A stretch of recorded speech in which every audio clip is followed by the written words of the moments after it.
Good evening. Hi. Thank you for being here.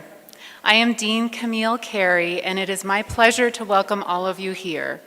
This evening, we are honored to present the 5th U.S. Senator Dennis Chavez Memorial Lecture in Law and Civil Rights with Secretary of the Interior and UNM Law alumna Deb Haaland.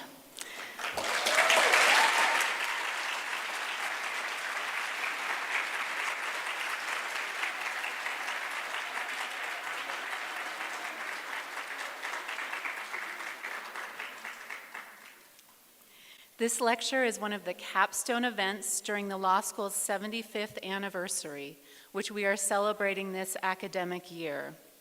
Our celebration would not be complete without including this prestigious lecture that brings together our legal and greater communities around important topics that are as relevant today as they were in Senator Chavez's lifetime. I am delighted to see our very special guests, the member of the Chavez and Tristani family and their friends.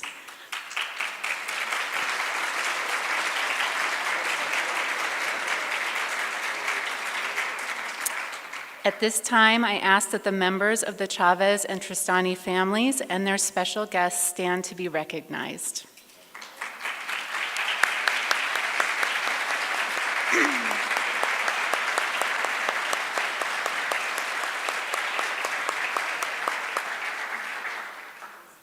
We are grateful to see you here with us this evening. Thank you for being here. We remember those who played an integral role in establishing this lecture at the law school and who are no longer with us. We think of them fondly on this occasion, especially the Honorable Gerard Thompson, a 1973 graduate of the UNM School of Law, and Gloria Tristani Sr., who was Senator Chavez's daughter.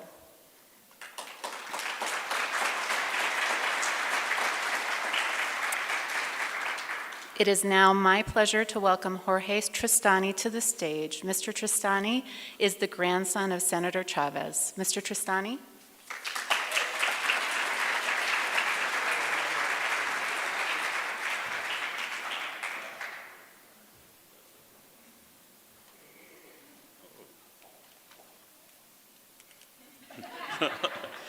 Almost panicked there for a second. Good afternoon, distinguished guests, Madam Secretary, UNM Law School Dean, and all of you in this wonderful audience. It is quite the honor for me to talk to you a little bit about my beloved grandfather, whom we fondly called Pop-Pop at this wonderful event. This late Senator Chavez, the first native-born American elected to the U.S. Senate, has been honored nationally and locally many times. A commemorative 35-cent stamp was issued in 1991. His portrait is now part of the collection of the Smithsonian's National Portrait Gallery in Washington, D.C., one of the few Hispanics in that portrait gallery.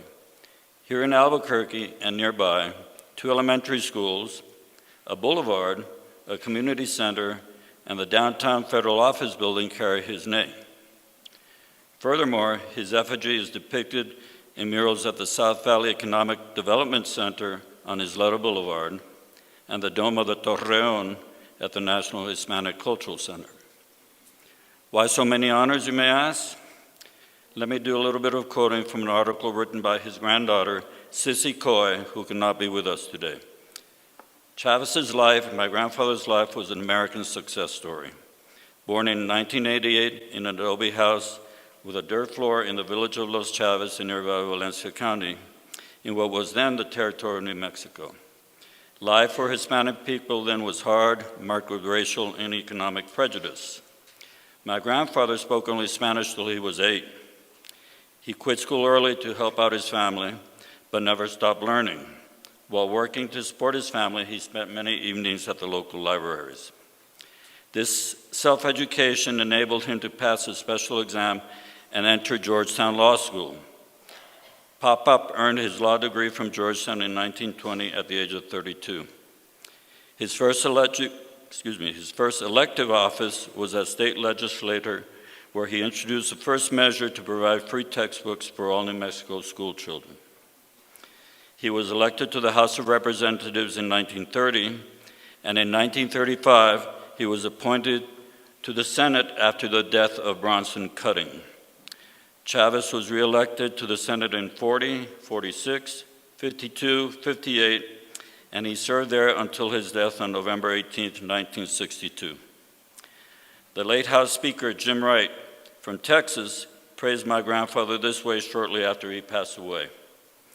Truly, he was one of the great legislators of American history. As chairman of the Senate Committee on Public Works, as chairman of the Senate Subcommittee on Defense Appropriations, many great things bear the fingerprints of this man of very humble origins. The 3 Air Force bases here and the 2 national labs in New Mexico are a testament to that. The late Representative Albert Bustamante from Texas, then chairman of the Congressional Hispanic Caucus, said this about my grandfather. As the United States' first Hispanic senator, Dennis Chavez did more than just represent the people of New Mexico. He spoke for the concerns of all Hispanic Americans throughout the nation. He was a pioneer in Hispanic leadership and opened the doors for the dreams and aspirations of millions of Hispanics. For 3 decades, Senator Chavez was the federal government's most forceful advocate on behalf of Hispanics and Native Americans. His concern, however, was not limited to any single group. He used the powerful weapons of Congress to battle discriminations of all kinds through means such as federal aid to schools, improved public health facilities, and wider job opportunities. He waged a 20-year fight for a Fair Employment Practices Act, the FEPC, to eliminate racial discrimination in the workplace. As he forcefully argued, we are all free or we fail. Democracy must belong to all of us. History tells us that this important measure failed because of the opposition of the Southern Dixiecrats, but 20 years later it became a powerful blueprint for the successful civil rights legislation of the 1960s. And let's not forget that my grandfather was one of the first to speak out and step against the dangerous demagoguery of Senator Joseph McCarthy in the 1950s. Dennis Chavez, along with Pueblo Revolt leader Pope, is one of the 2 New Mexico native sons honored with a statue in Statuary Hall of the U.S. Capitol. The statue's inscription reads in English, Spanish, and Navajo, "We have lost our voice is gone forever." Ladies and gentlemen, in ending this introduction of my grandfather, I'd like to refer to another inscription.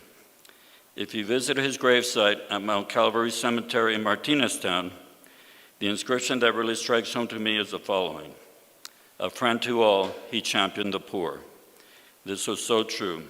He really was a man of the people, no society errors, totally down to earth, and as humble as you can get. That was my grandfather. Thank you very much.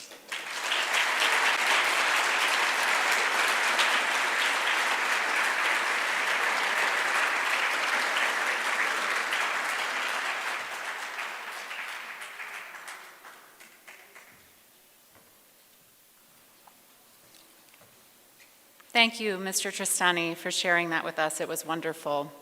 We know your grandfather did so much for the people of New Mexico and for the rest of our country, and we are grateful for the opportunity to honor him and celebrate his legacy. Now, it is my incredible honor to introduce U.S. Secretary of Interior Deb Haaland. Secretary Haaland is a member of the Pueblo of Laguna and a 35th generation New Mexican. Secretary Haaland made history when she became the first Native American to serve as a cabinet secretary. As a military child, she attended 13 public schools and in the end graduated from Highland High School in Albuquerque. Haaland earned her bachelor's degree in English from the University of New Mexico. She then matriculated at the UNM School of Law, where she earned her JD in 2006. After law school, Secretary Haaland became the first woman elected to the Laguna Development Corporation Board of Directors, overseeing business operations of the second largest tribal gaming enterprise in New Mexico. In 2015, she became the first Native American woman to be elected to lead a state party. And in 2019, she was elected as the U.S. representative for the 1st Congressional District, and in doing so became one of the first Native American women to serve in Congress.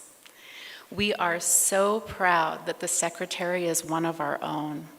Secretary, every day you are a role model of success and grace for our children, our students, and our communities. Please join me in welcoming United States Secretary of the Interior, Deb Haaland.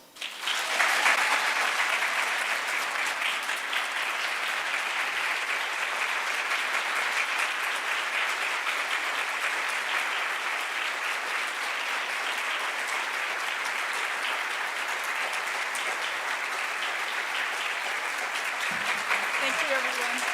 Thank you so much.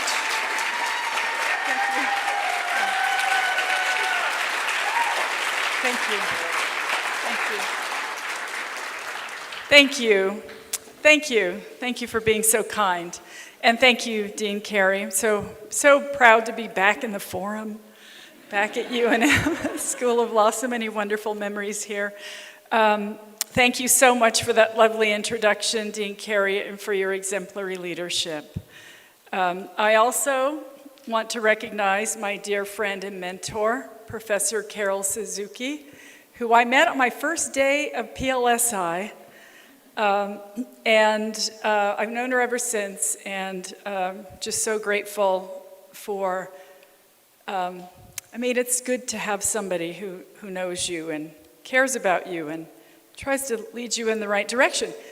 And I guess she's done a good job, right? So thank you. Thank you. I acknowledge that we are on the ancestral homelands of the Tiwa people. Guatsi haupa, duhiname, itzatuitsa, shuimi hanu. I am so pleased to be back here at UNM School of Law, a place where I spent many hours as a student and a member of the Pre-Law Summer Institute and as a TA at PLSI after my first year of law school. I will see PLSI students tomorrow evening, so it really feels like coming home. When I was invited to do this lecture, my first reaction was, yikes, I have nothing to offer legal professionals who would come to this lecture for actual credit. Right? But then Keish helped me to realize that the late Senator Dennis Chavez and myself have much in common. And when I see a photo of him, I do feel a kinship. I know Senator Chavez defined his roots here as being here in New Mexico before our country was the United States. And I define my roots similarly. When I did the math, if my ancestors migrated to the Rio Grande Valley in the late 1200s, that would make me a 35th generation New Mexican. And that has become a proud part of my biography. The year that Senator Chavez was born, 1881, was about the year that railroad tracks had been laid through Laguna Pueblo land, and my maternal great-grandfather was sent by train across the country to a boarding school run by the federal government. I imagine that Dennis Chavez, as a boy growing up in Los Chavez and Barelas, had a similar upbringing to my Laguna family because we are all New Mexicans. I got my start in education and in politics because of the civil rights movement, really. I didn't begin my college education until I was 28, and one of the reasons why I went to college at all was because I learned that Native Americans were the most underrepresented group in higher education, and I wanted to change that statistic. By the time I enrolled here at UNM School of Law, I had spent time at a graduate program in California, and UNM School of Law charged me out-of-state tuition, which added $18,000 onto my first year of law school. That experience encouraged me to work to get a bill passed in the New Mexico State Legislature that gave enrolled members of New Mexico Indian tribes in-state tuition, regardless of their residency.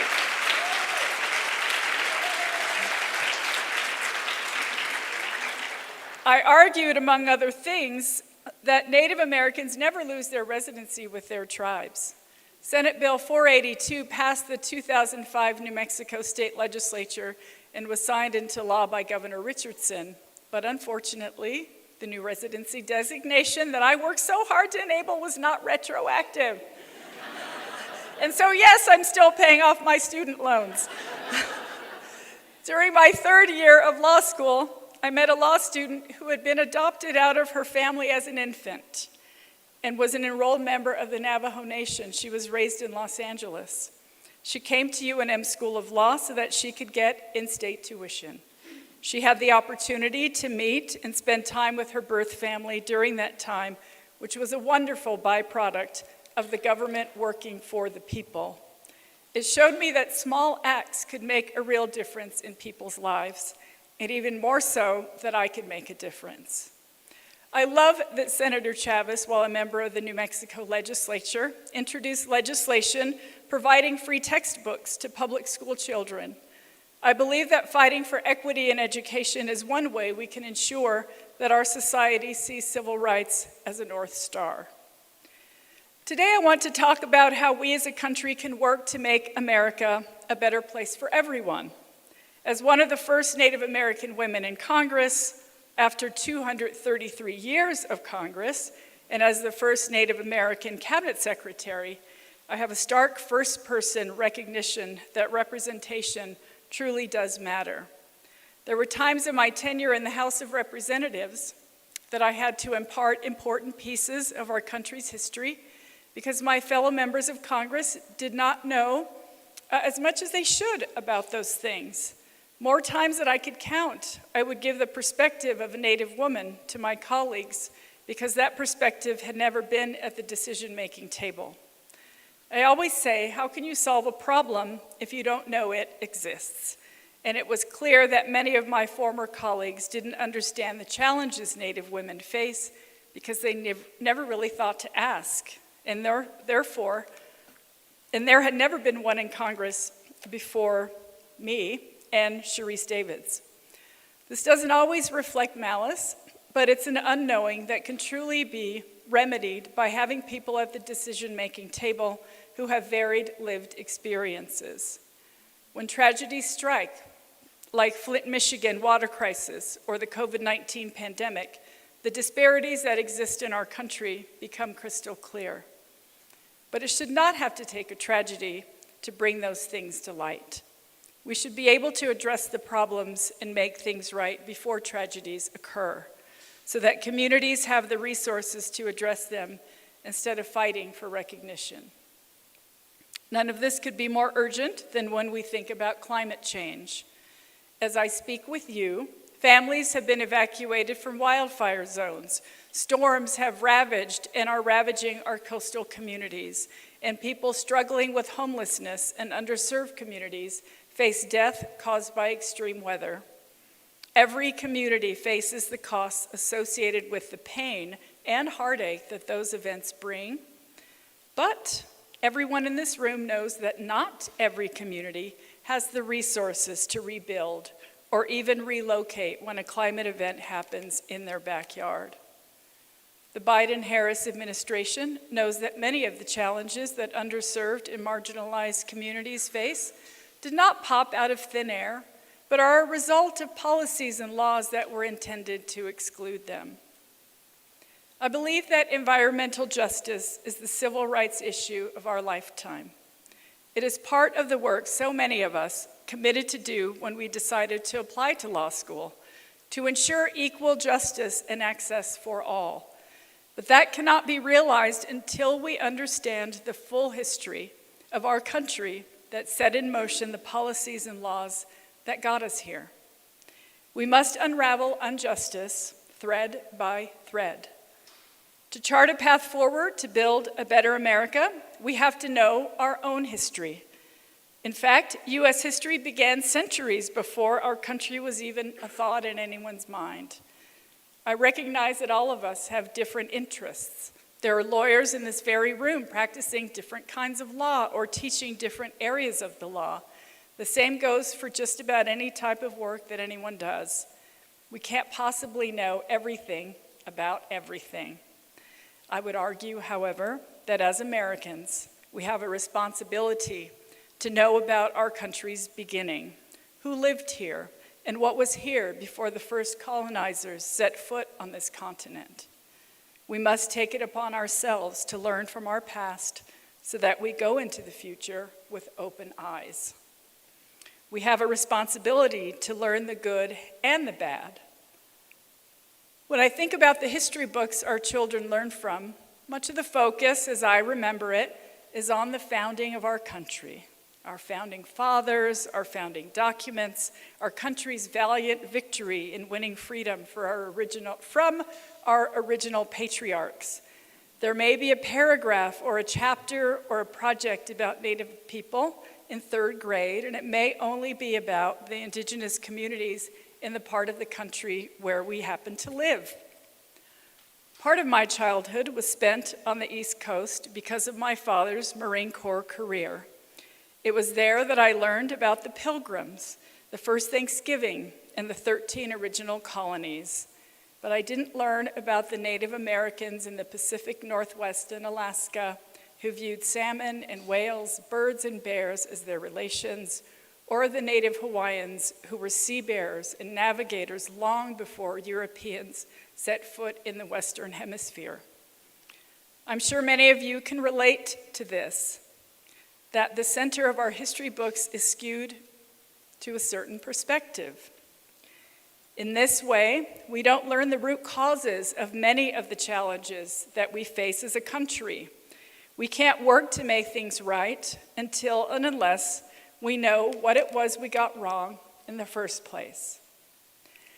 I mentioned earlier that my great-grandfather was sent to boarding school after the railroad made its way to Laguna. His daughter, my grandmother, at 8 years old, was also stolen and sent to boarding school. A little closer in Santa Fe, but a 3-day trip by horse and wagon, which her dad made twice in the 5 years that she was there. I never really knew much about my family story until I worked on a creative writing project during my undergrad at UNM. Almost every weekend during the semester, I would travel to my grandma's house in Mesita, which is a small village on the Pueblo of Laguna, and I asked her to share stories with me about her life. As she ironed or cooked, she would think back, eager to help me understand how she retained her identity as a Pueblo woman in spite of all that she had seen and experienced. One day she shared with me that the priest came around to the houses collecting children to put them on the train and send them to Santa Fe. Couldn't even imagine how scared she must have felt. She spoke of the loneliness she endured while at St. Catherine's boarding school in Santa Fe. We wept together. Federal policies such as boarding school relocation and allotment era policies were all assimilation efforts, ultimately meant to take away land from Indian tribes and open it up to white settlement. In the process, decades of generational knowledge of the relationship with the land, which included a plethora of native languages, were lost. Thankfully, people like my grandparents worked against all odds to preserve cultures and traditions for me, and quite frankly, for all of us. Many different native languages saved democracy, not just for our country, but for the world. We know that Native veterans through history have played incredibly important roles in the U.S. military, as code talkers, but also as combat veterans, mechanics, nurses, and engineers. Even still, many Indigenous people, like me, do not speak our native languages fluently. This is an injustice that has ramifications far beyond our connection to our people and our history. To address it, we have to understand that the generational trauma caused by those policies have long-lasting impacts. This attempt to wipe out Native identity, language, and culture continues to manifest itself in the disparities that communities face, including long-standing intergenerational trauma, cycles of violence and abuse, disappearance, premature deaths because of pollution and inadequate health care, and additional undocumented physiological and psychological impacts. As secretary, I've had the opportunity to visit many Native communities to engage with them on how we can get our arms around these issues and move forward together and help make better lives for our children. One example in particular has stayed with me from a visit to Montana. Tribal leaders from around the state gathered to share stories of the issues that their communities were dealing with, from difficulties with public safety and the missing and murdered Indigenous peoples crisis to challenges in addressing drug abuse, domestic violence, and unemployment issues. There was a recognition that many of these issues stem from a disconnection to the communities and ancestors because of the boarding schools. Decades after these federal policies, their impact and cycles of distress continue. It struck me during that conversation, as it has many other times while I've served in this role, this is the first time in history that a United States Cabinet Secretary comes to the table with this shared trauma. As I said earlier, representation matters. Many Indian boarding schools were maintained by the Interior Department, which I now lead. I believe that I and the Biden-Harris administration have an important responsibility to bring this trauma to light. Last year, I launched the Federal Indian Boarding School Initiative to shed light on the assimilation policies of the past and the damage those abusive practices had on the innocent children who were sentenced to time in those schools. I also launched it because I believe that we recognize these cycles. Native people are at risk of repeating them. Part of the initiative includes an investigation into the historical policies of boarding schools and where graves may still exist. The first volume of that investigation was released a few months ago, with a second expected next year. I also launched The Road to Healing, a year-long tour across the country to provide Indigenous survivors of the federal Indian boarding school system and their descendants an opportunity to share their experiences. In the coming months, we'll also launch the creation of an oral history project to memorialize the stories we are hearing and ensure that they are available for generations to come.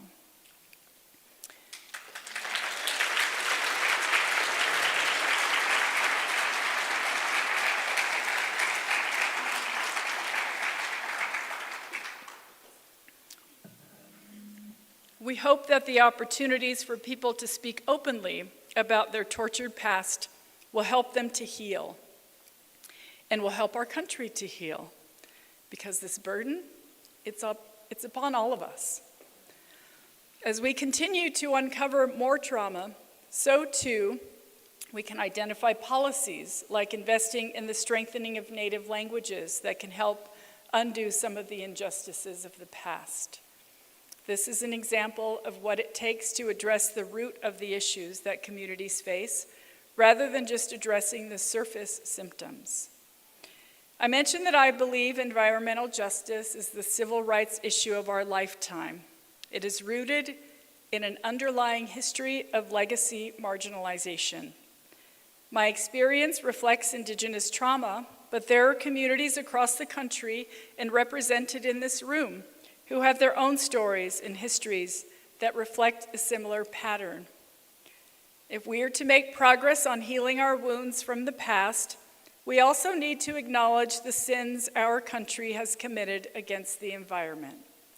Everything is all connected. Many poor and rural communities and communities of color bear the impacts of climate change at disproportionate rates, and they often receive the least resources to manage those impacts. Everywhere we look, we not only see places where we can improve, but also places where we have fallen dreadfully short. I was in Alaska in April of this year, where rates of disappearing salmon, wildfires, warm temperatures, and melting ice are accelerating at alarming rates. Tribal nations, such as the Quinault Nation in Washington State, are now planning to move their traditional village inland to escape rising seawaters. Here in New Mexico, we have the largest methane cloud in the world just hovering above our state, spreading toxic pollution into the lungs of our children. My pueblo of Laguna was home to the largest open-pit uranium mine in the world for 30 years, and lawsuits are still being fought in the name of environmental justice. If we go back and learn more about our history, we'll find that the legacy of environmental injustice goes back much further. And just like the Federal Indian Boarding School Initiative, we must commit the time and the resources to uncover how the policies of the past can inform the laws of the future. When I think about the Europeans first setting foot on this continent and the vast and diverse natural resources they must have encountered, it astounds me to think that instead of asking the indigenous people how they cared for that beautiful bounty, for the most part, they really set out to exploit and destroy it. They believed that our natural resources would not run out. The furs, the whales, the fish, the forests were all there for them to take at will, with no regard for how they would repay the earth for its generosity. I think often about passenger pigeons, described by Potawatomi Chief Simon Pokagon in the mid-1800s. He said, "It was proverbial with our father that if the Great Spirit in his wisdom could have created a more elegant bird in plumage, form, and movement, he never did. I have seen them move in one unbroken column for hours across the sky like some great river. I have stood by the grandest of waterfalls of America and regarded the descending torrents in wonder and astonishment, yet never have my astonishment, wonder, and admiration been so stirred as when I have witnessed these birds drop from their course like meteors from heaven." According to the Audubon Society, there were an estimated 3 billion passenger pigeons in the 1900s, but by 1914, the last one, named Martha, died in the Cincinnati Zoo, extinct because of commercial exploitation of pigeon meat on a massive scale and loss of habitat. 3 billion birds extinct. That extinction had a ripple effect throughout ecosystems in North America and could explain the drastic uptick of biodiversity loss, because without their large and dense flocks, forest regeneration cycles were disturbed. Everything is connected. Also take the Great Plains, for instance. Before large numbers of pioneers began populating the western half of the United States in furtherance of manifest destiny, the Great Plains had been home to massive herds of bison. I had a professor in graduate school who stated that if you could have seen the earth from the moon at that time, you could also have seen the great mass of bison upon it. The herds of bison would have appeared as a big black swath upon the planet. Robin Wall Kimmerer, in her book Braiding Sweetgrass, describes the system of bison and the grasses they graze on as well balanced, because the herds use the grasses respectfully. She stated that free-range bison graze and move on, not returning to the same place for many months. Thus, a physiological change occurred called compensatory growth, in which the plant compensates for the loss of foliage by quickly growing more, protecting the integrity of the Great Plains for many centuries. Bison saliva is also thought to contain an enzyme that is complementary to growing grass. And of course, we can't forget about the fertilizer. It was a two-way beneficial relationship between the grass and the bison for millennia. Enter the Homestead Act of 1862, the enlarged Homestead Act of 1909, because the 1862 one just wasn't big enough. Pioneers, cattle, fences, Buffalo Bill Cody, and folks like him with a thirst for blood, not just of the bison, but also of the Indians who relied upon the bisons for sustenance. The idea was If they killed all the bison, the Indians would also die, and the Great Plains would soon be dotted only with cattle and, well, non-Indian people. My professor said that when the bison were killed off, weather patterns in California also changed. I think they call that climate change.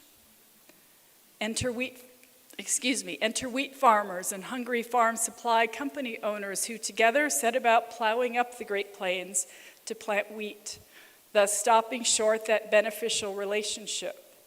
The rains eventually stopped, the price of wheat fell through the floor, and hard times ensued. Timothy Egan called it the worst hard time in his book about the Dust Bowl. Dirt from Clayton, New Mexico blew all the way to Washington, D.C., and that was the deciding factor for President Franklin D. Roosevelt and Congress to recognize this man-made ecological disaster and to work to remedy it. The word man-made is my own, and it's the truth. In the hindsight that 92 years offers, it's easy to now say that Native Americans knew how to care for the Great Plains if anyone had thought to ask.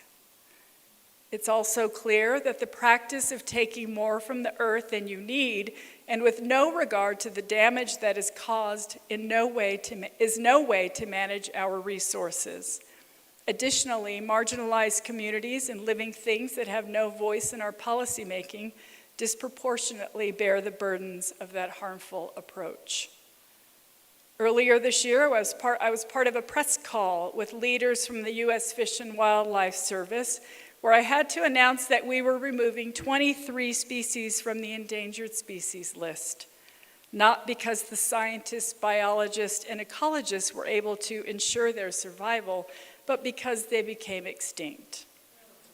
In this era of the climate crisis, not unlike the Dust Bowl or the near extinction of the bison, our earth beckons us to act, and not just some of us, but all of us. Nothing will ever bring back the glory and the purpose of the Great Plains, but it is to all of our benefit to ensure that tribal nations have a voice in how their ancestral homelands are being stewarded. When I'm traveling, I often mention to the staff at the parks or refuges that I visit that they are the stewards of those lands, and it is incumbent on them to seek out the ways in which the original stewards of those lands cared for it before them. The practice of only taking what you need from the earth and respecting the balance of nature can help us address environmental injustice. So too can bringing voices back to the table that reflect the history of the land. Nurturing co-stewardship opportunities with American Indian and Alaska Native tribes and members of the Native Hawaiian community who have generational knowledge is a priority for me and for this administration. It's an opportunity to promote equity and inclusion and to return a sense of justice to some of these lands. I am grateful that communities whose ancestral lands were often stolen and desecrated see the value in working with us to make things right for future generations. Bears Ears National Monument, the living landscape that is the ancestral homeland of the Pueblo people, carries the deep history of many tribes in the Southwest. A favorite site of looters who want to make a buck off the graves of my ancestors, it's a place that deserves to be protected. On the day when President Biden signed the proclamation to restore its boundaries as a national monument, I stated that he was protecting it for every child of the world. I can't tell you what it meant to stand behind the President of the United States as he signed that proclamation, because representation matters. Yes, Bears Ears is my ancestral homeland, but it's also a cultural heritage and sacred space that belongs to every single American. We all stand to gain by visiting a place of reverence so that our children will understand their obligation as Americans. Sacred places feed all of our souls. In addition to co-stewardship policies are the opportunities to return lands to tribes. Earlier this year, I celebrated the return of the National Bison Range to the Confederated Salish and Kootenai tribes, It meant a lot to those communities to see signs at the range in their tribe's native language. I was honored to hear the singers summon the buffalo with their traditional songs. Likewise, the Dorshak Fish Hatchery in Idaho is now under the management of the Nez Perce tribe. After careful work to officially transfer that responsibility, the tribe is eagerly helping young Native students to obtain their degrees in fish hatchery management from the local community college, and tribal leadership is sharing their knowledge with interior staff. This administration has ushered in a new era for marginalized communities and a commitment to strengthen tribal sovereignty. We are demonstrating with actions our respect for Indigenous knowledge as we carve a path toward environmental justice. As I mentioned, Indigenous communities are not the only people who bear the burdens of injustice at disproportionate rates. When I had the profound opportunity to travel to Mississippi this year, I visited some of the sites that played a role in the Emmett Till's horrific and gruesome death. We also visited the courthouse where Emmett Till's murderers were acquitted. During a community discussion, a young woman stated that she had grown up in that very county and until recently had never even heard about Emmett Till or the story of his murder at school. His story can tell us a lot about the injustice that still has impacts today. A recent national report found that Black children ages 5 to 19 are 5.5 times more likely to drown than white children. And according to the USA Swimming Foundation, about 70% of Black children and 60% of Latino children don't know how to swim. And why don't they know how to swim? It goes back to a history of exclusion, right?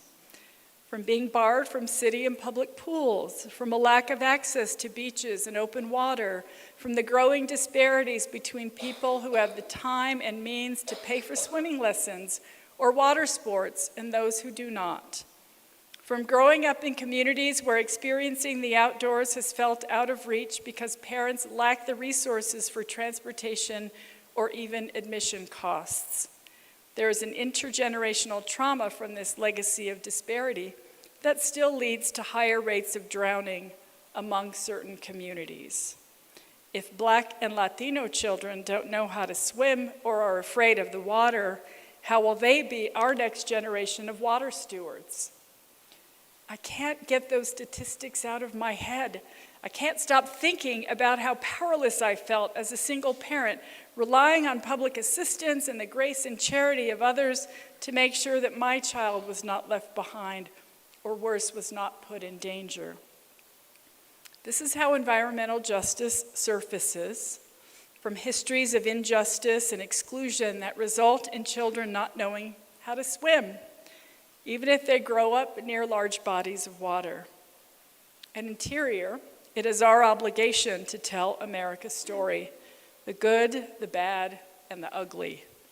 I believe it is my duty to use my platform to tell these stories.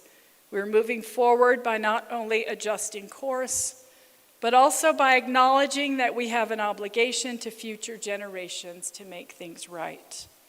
Representation matters. Black leadership has made our country look at itself in the mirror and strive to do better. I had the distinct honor of serving in Congress with John Lewis, God rest his soul, and every day I saw him, I was reminded of why I did the work that I did. John Lewis dedicated his life to the progress of the civil rights movement. He rang the alarm on injustice before and while serving in Congress. He made sure policymakers knew problems existed so that they could solve them, and then rolled up his sleeves to solve them together. We all know that a government doesn't act alone or run itself. A government by the people and for the people is only as good as those who step up to lead. John Lewis was the face of the civil rights movement for decades, and he, like Senator Dennis Chavez, worked to make things right. Our country works better when those in decision-making positions look like America. Dennis Chavez knew what it was like to be poor, to come from a rural community. Among many accomplishments, he worked to pass the Employment Practices Commission Bill in 1944, which sought to end racial discrimination in the workplace and which is often seen as a precursor to the Civil Rights Act of 1964. His stance on equal employment was thus: if the Constitution is worth anything, if the Declaration of Independence is worth anything, if the boys who died on the field of battle did not die in vain, fair employment practices are correct and necessary. He saw the root of the matter, raised the issue with his colleagues, and found solutions.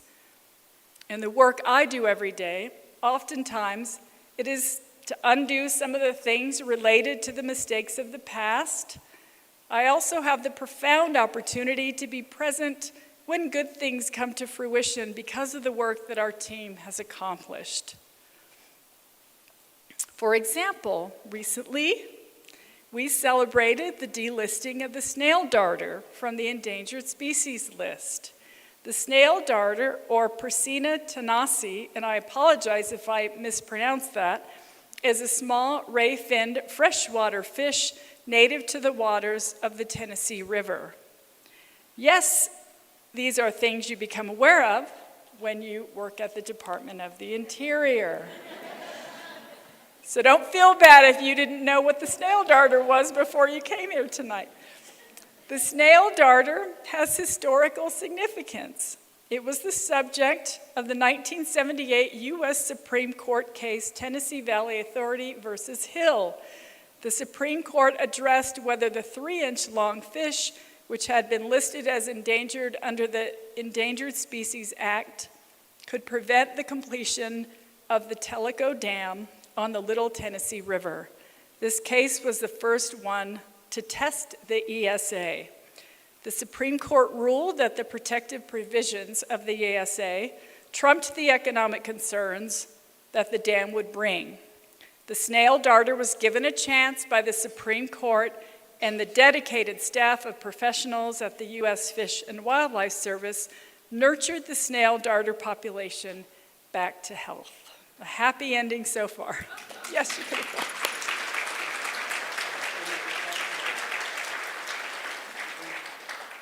By protecting even the smallest creatures, we show who we are as a country, that we care about our environment and we understand that everything is connected. This philosophy is essential to our work at the department. When we demonstrate care for our environment, we invest in the people, wildlife, and communities who rely upon it to survive. Clean air and water should be a right for every community in this country, period. But it is not. Yes.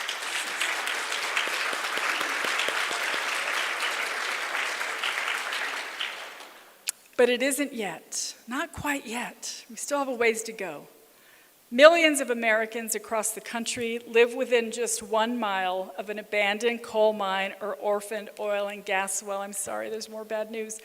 But there's good news at the end, so just keep listening. These legacy pollution sites are environmental hazards and jeopardize public health and safety by contaminating groundwater, emitting noxious gases like methane, littering the landscape with rusted and dangerous equipment, creating flooding and sinkhole risks, and harming wildlife.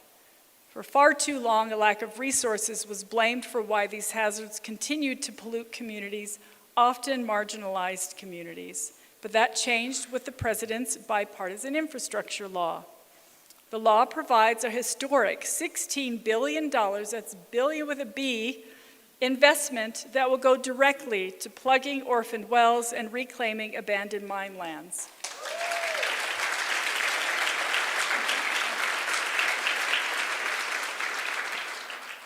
These resources will help communities eliminate dangerous conditions and pollution caused by past extraction activities. Projects to cap orphaned oil and gas wells, close dangerous mine shafts, improve water drainage, and restore water supplies damaged by mining will create good-paying jobs to strengthen local economies. We're doing this on federal land, state, and tribal lands across the country in more than 20 states. And with, okay, you can clap for me.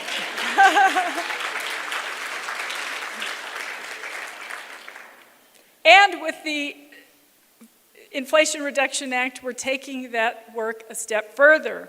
New funding will provide for fence line monitoring near industrial facilities, air quality sensors in disadvantaged communities, new and upgraded multi-pollutant monitoring sites, and monitoring and mitigation of methane and wood heater emissions. All of this as we usher in a clean energy transition that relies on the Earth's resources, wind, solar, geothermal, as we transition away from our country's dependence on oil and gas development and extractive industries that have contributed to the legacy pollution these new laws aim to address. Good policy comes from reflecting on the trauma of the past as we consider the consequences for the future. These are all programs and services designed to put our country on solid footing to tackle the climate crisis, but also to make things right with the communities who have been ignored through history. The idea that the first colonists had when they set foot on this continent, that nothing would ever run out, was obviously very wrong. Our time to save the earth is now. Thank you. Thank you, Dave.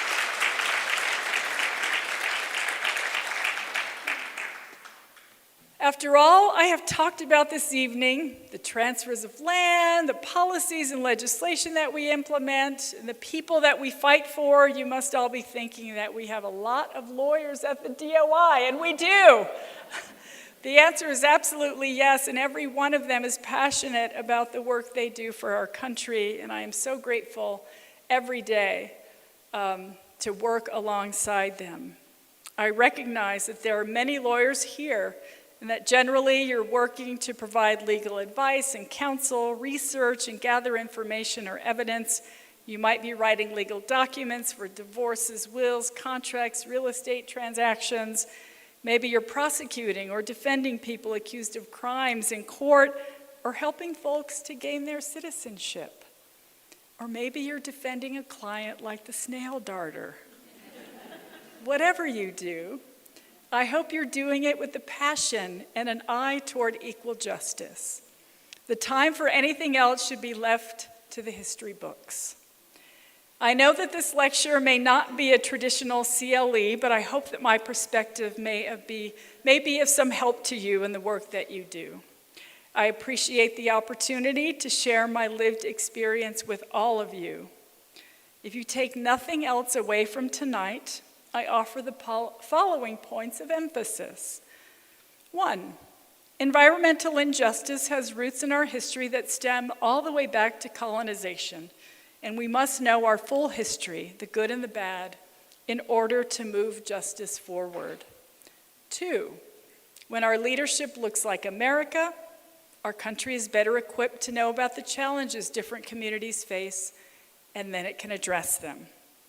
3, we need to look at environmental justice as a civil rights issue because many of the injustice that marginalized communities face come from a legacy of oppression and exclusion. And last but not least, the time to act is now.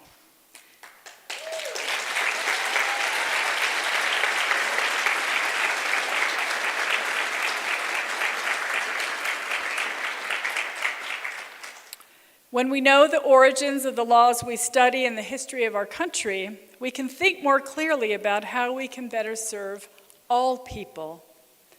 I'm feeling so grateful that Senator Dennis Chavez has brought us together this evening. His lasting mark on the progress that our country has made in the realm of civil rights is undeniable, and his mission of standing up for underrepresented communities resides with all of us.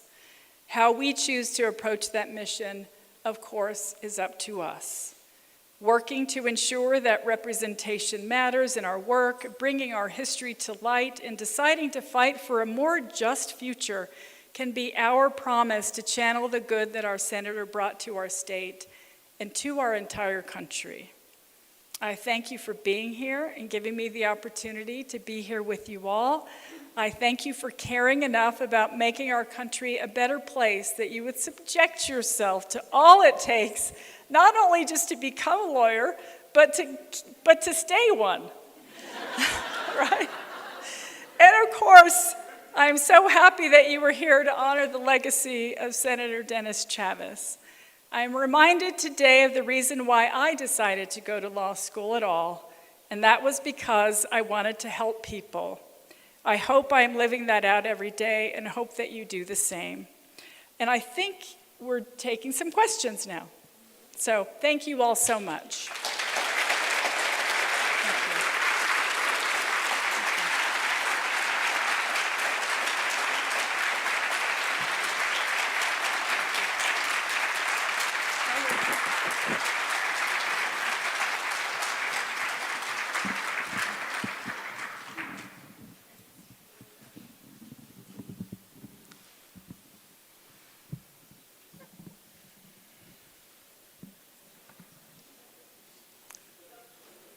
I think you go to the microphone so everyone can hear the question. Madam Secretary, I drive through the Bears Ears several times a year, but I've never seen a sign. Where was that sign? It's new. It's a new. new sign. You'll have to go back. Okay. Do you know where it is exactly or not? One of my staff can likely help you, or we'll follow up Where is it? to let you know exactly where that sign is. But I think there's several signs throughout the area now. Good. I'm glad people finally know where it is and Yes. what it is. Thank you. Yes, thank you.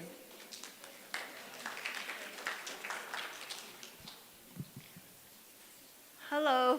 Hello. Hello, it's good to meet you, and this is my first time ever, so I hope I use my language the right way to everybody.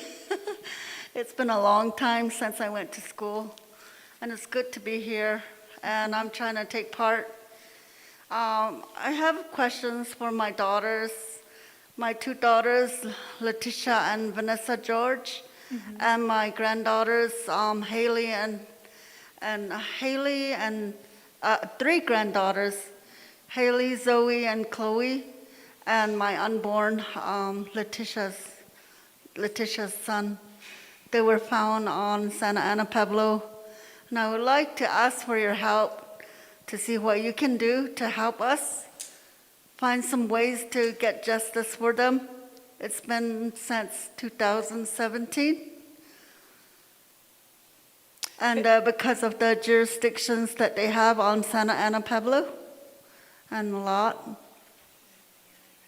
Yeah, and the FBI and the police department that were helping them.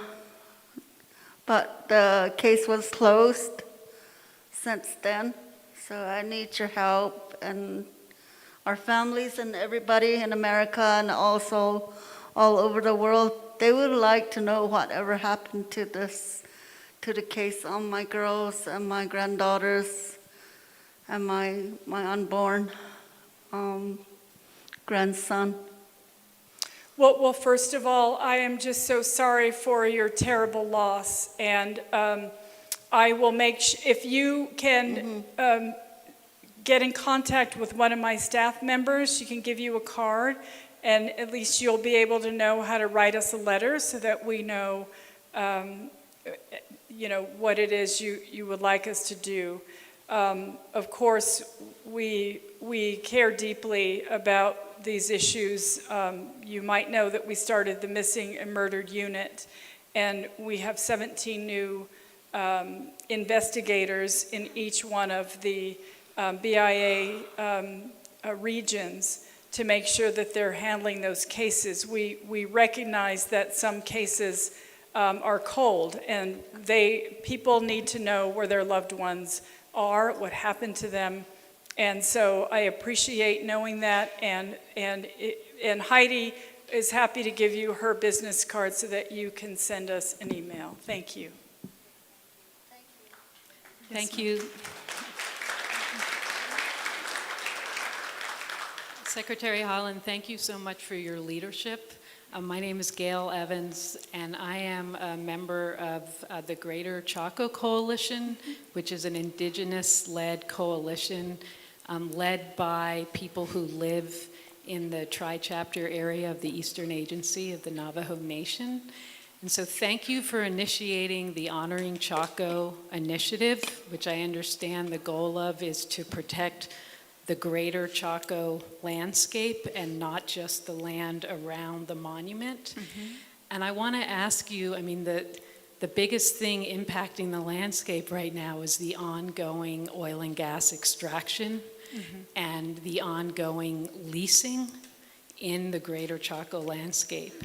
And I'm asking if you would consider a pause on leasing while the Honoring Chaco initiative is being developed, because there will be no land left to honor if the leasing isn't paused. I appreciate that question. Of course, I'm not going to answer it here. Again, we really appreciate feedback. It's my understanding right now that there's a process to everything, right? We put the public comment out, the public comment period, and I know my staff is diligently working on those public comments. I thank you for bringing that to my attention.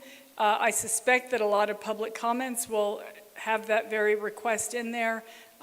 They're all being assessed, and as soon as there's something to announce, we will absolutely announce it. Thank you. Thank you. Hi, Hello. I'm Vanjie Randall Shorty. I am Zachariah Shorty's mom. I am also his voice. I'm from San Juan County, Farmington, New Mexico, Kirtland. Zachariah went missing from Farmington from the Journey Inn and was found a few days later on the Navajo Reservation in Ananzad. And you didn't mention anything about the missing and murdered unit that you've started, during this time. And, that saddens me because that is why you're here also. And, I've also met with the missing and murdered unit. They've come in, they came out to my house and they gave me their time. They spoke with me, listened to Zach's story. They went out to the location he was found. They looked through pictures, and I was able to tell them about his life. It's been 2 years now, and like I said, I've gotten in contact with the missing and murdered unit, and my problem is the jurisdiction unit. What can you do for us? There are many families here. There's families outside, and I'm hoping that you come out to address them. But we want answers. We want, this jurisdiction lifted so that the BIA unit can come in and help the FBI. That's my problem with my son's case.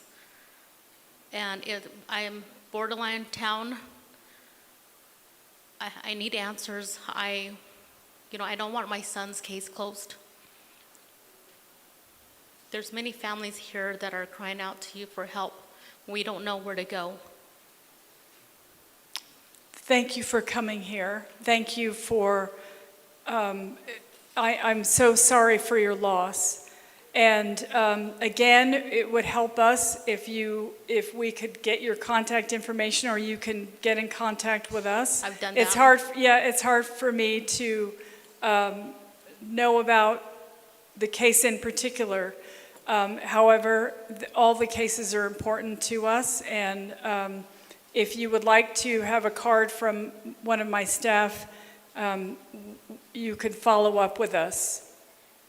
Okay, so that's all you have for us, is that? That's all I have at the moment, because I don't have specific details. I don't have the case in front of me. I haven't spoken to, particularly spoken to the missing and murdered unit investigator that you spoke with. I don't have that kind of information in front of me right now. Sean Garnanez, and my son is Zachariah Shorty.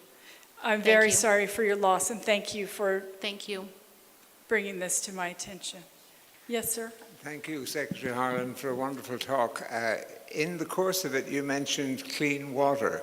As you're well aware, the West is becoming very water conscious. And in many countries of the world right now, water is no longer free. People are paying in their houses for free for economically sold water. And I wonder, is there a federal consciousness about this? And will there be a federal undertaking to guarantee free water to the citizens of America? I wish I could answer that question. I couldn't tell you if there are people who are talking about it right now. I know that our Bureau of Reclamation and our Assistant Secretary for Water and Science and a plethora of other people at the department are diligently working on the drought crisis here in the West. So we know that it's going to take every single one of us to find solutions to those issues, because climate change, quite frankly, is not going away. I know that a lot of other countries are dealing with the same crises, and I believe that folks are, I mean, we're talking about that, right? There are summits and conferences and all of this on climate change, and I know that that is the #1 issue of our lifetime. So thank you for bringing that to our attention, and I'll talk with my staff about it. Thank you. Thank you, sir.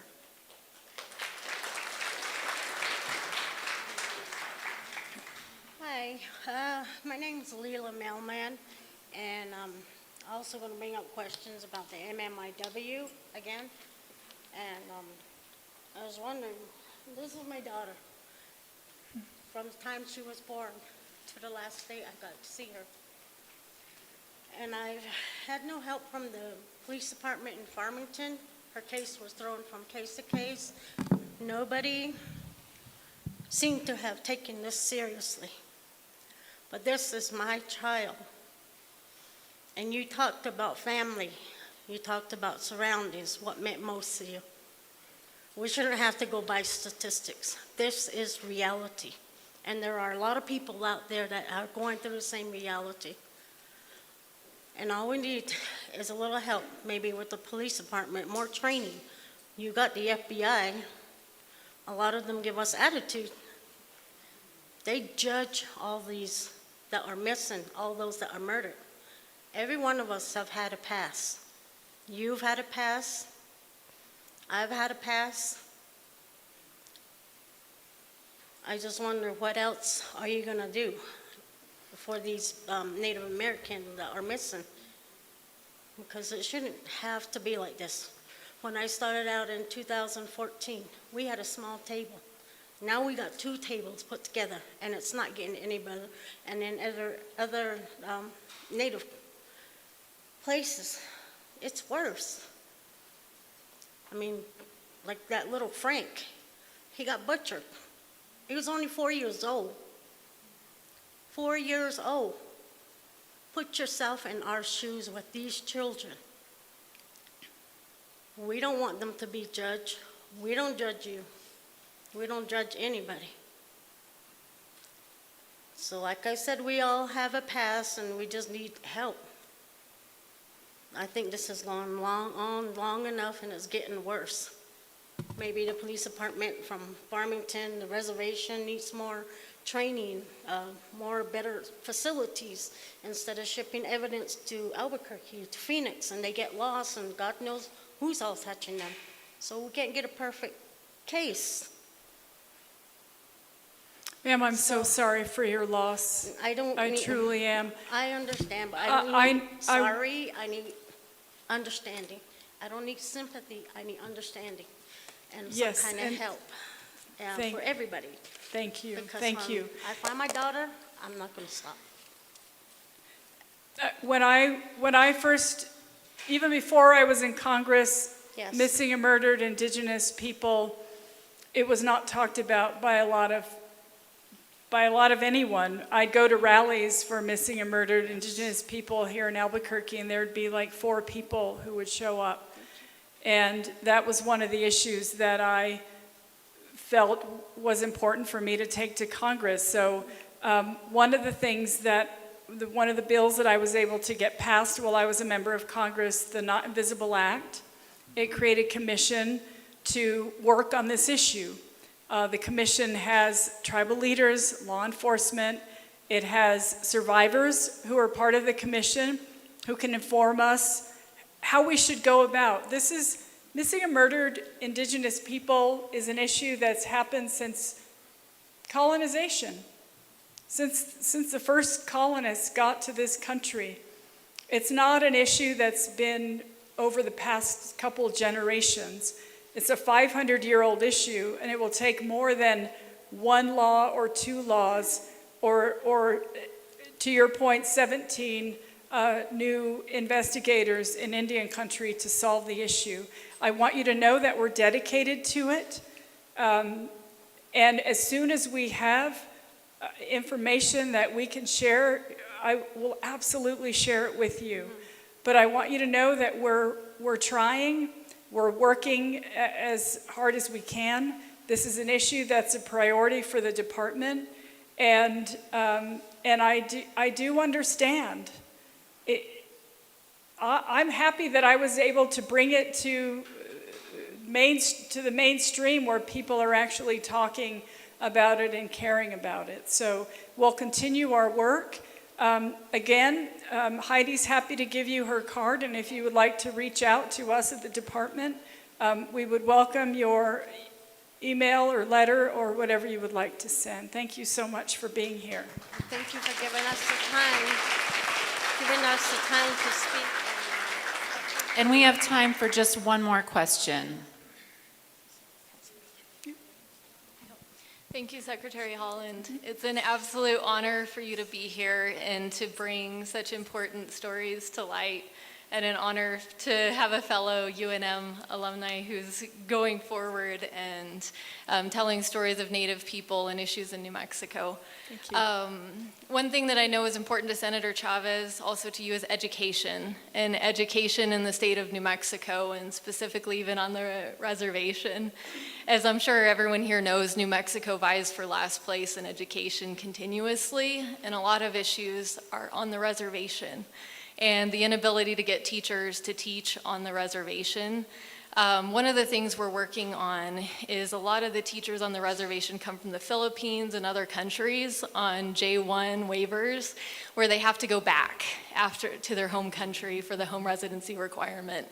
And the Department of Interior has the power to be an interested government agency that can give them waivers in order to stay and continue teaching on the reservation and not have that disruption.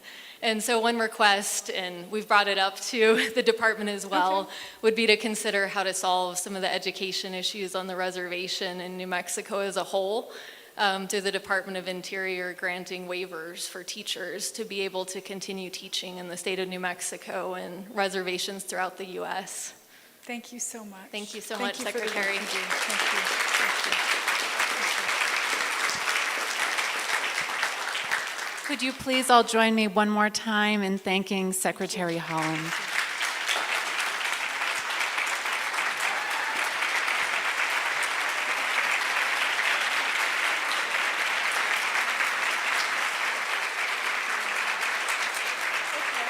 Should I just leave this here for a minute?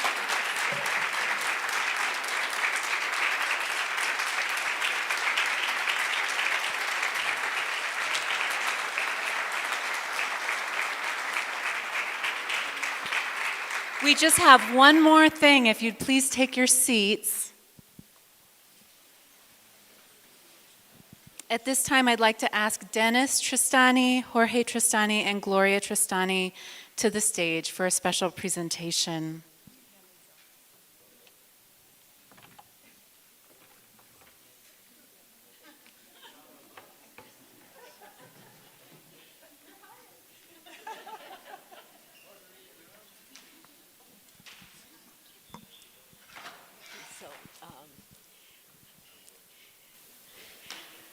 Madam Secretary, and I love saying Madam Secretary. On behalf of my brothers, myself, my cousin Sissy Coy, the other grandchild who could not be here, the Tristani and Chavez family, all our friends, all New Mexico, and all of the United States, thank you for being here, for giving a compelling talk, such an important speech, a call to arms on our environment. I'm a mother and grandmother, and I cry about what we're leaving our children and grandchildren. So we have to change that now. So I'm not surprised to know that you're making that a number one priority in Interior. But I also want to thank you, and this relates to my grandfather, and I know my brothers will understand that your message about representation matters is absolutely true. We cannot know what we need to do, what we need to fix, what we need to make right without having people at the table and at those very important tables. And lastly, I've got to say this, but when I met you earlier today, I said, you're the star in the cabinet. I mean, I'm prejudiced. And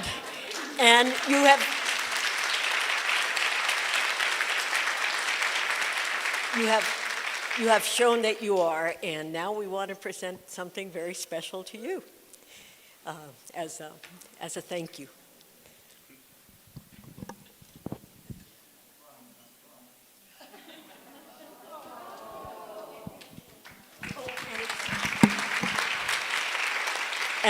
And let me add, it has a very special message to you in the back.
I just want to say a quick thank you to everyone for coming. It was a really special evening, and special thanks to the Tristani and Chavez families, to Secretary Deb Haaland, and thank you all for being here. Good night. Thank you.